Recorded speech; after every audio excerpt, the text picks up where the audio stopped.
So in the last few weeks, Manchester United have been linked with both Manuel Ugarte and Edison Alvarez, but would I sign either? Well, neither would be my first choice, as that would be Amadou Onana, as I just think that given all three would cost between 50 to 60 million pounds, Onana is probably the best option for that price range. I think in possession in terms of having the ability to manipulate the ball efficiently in congested areas, as well as being able to progress the ball forward via incisive or long passes, alongside carrying the ball into open space, Onana is the best out of the three in all of these categories, whilst also having the athleticism and acceleration to move across the pitch and break up play as well. But let's rule out Onana for this video and just focus on these two. If they were to both cost, let's say, between 50 to 55 million pounds each, who would I sign? Well, for me it would have to be Ugarte. Edison Alvarez isn't a bad player by any means, but I just don't think he's good enough in possession for what United need. I think Ugarte is a far better retainer of possession, as his FB Ref report over the past 360 days shows a player who has a very high pass completion rate,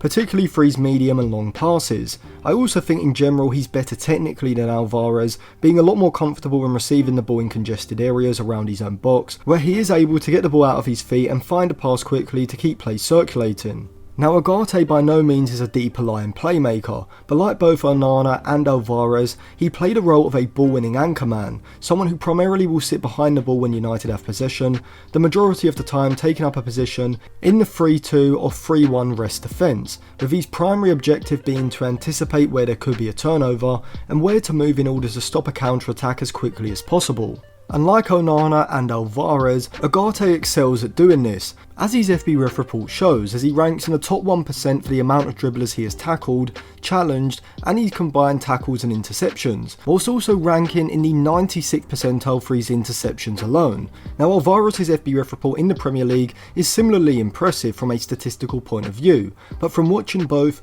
I just feel that defensively, Ugarte is as good as you can get from a ball-winning midfielder, and really is that Kante-like player that you want sitting behind the ball, there to purely break up the play. But before I go any further, if you want to pick up any Euro 2024 or new season jerseys, head over to Jersey FIFA. They've also got club and international retro jerseys as well. You can use code Atlantis at checkout for a discount. A link will be in my Instagram bio, which I will leave linked in the description. Alvarez for me just doesn't convince me enough technically in congested areas in the same way that Ugarte does. Ugarte isn't going to be United's main progressive passer against deep defensive blocks, but Martinez behind him is as good as most deeper line playmakers in the Premier League at doing this, and so given that in the build-up phase Ugarte is more than competent at dropping in as a single pivot or in a double pivot alongside Mainu, and utilising those 1 and 2 touch bounce passes to link play between the back line and midfield line, I think Ugarte in the midfield alongside Mainu, with Martinez and another ball playing centre back behind, is perfectly balanced. And to be honest, there isn't much between Onana and Ugarte,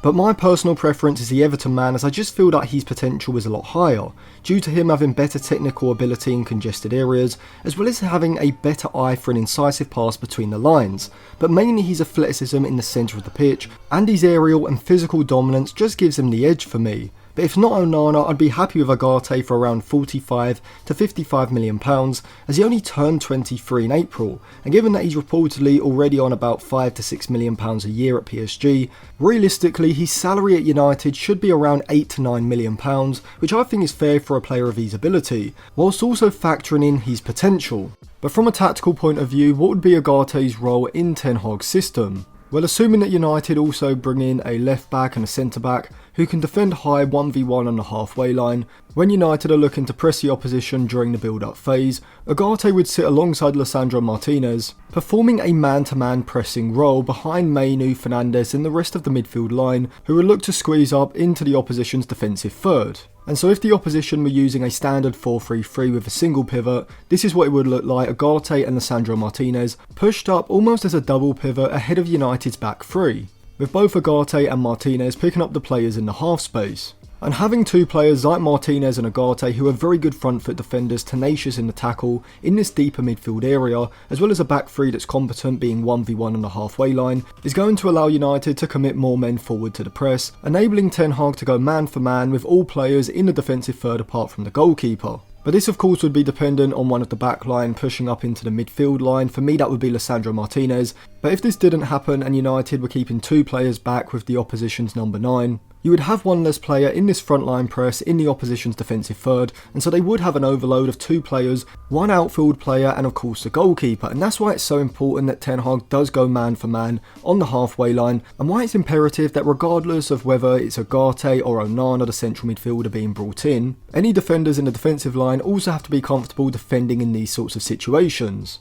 But Ugarte would also play a very important role in possession as well, with the Uruguayan sitting behind the play in a rest defence shape, maybe a 2-3 or a 1-3, obviously depending on the game state as well as how aggressive Ten Hag wants his counter press. And so Ugarte's main function in the rest defence is of course going to be to stop the counter-attacks, but also moving across to cover any of the areas that need to be covered, depending on who pushes forward from the defensive line. If the left back is pushing forward into the final third, it's probably Lisandro Martinez, who pushes up but holds that position alongside Ugarte, who would retain that central position with Dalot on his right. Although if Dalot is the player to push forward, Ugarte would then need to read the game, move over into that position, and if the attack did come down the right, he'd have to move over and defend in the channel, which I think he can do to a very high level. And so from a tactical point of view, both in the press, high up the pitch, but also in the rest defence is where I think a player like Ugarte would make the most difference to Ten Hag's system. So thank you for watching. If you've got anything else specific about Ugarte or any other players that you want me to talk about in future videos, let me know. I have got a Q&A planned, and so I will be answering some questions from last week in that video.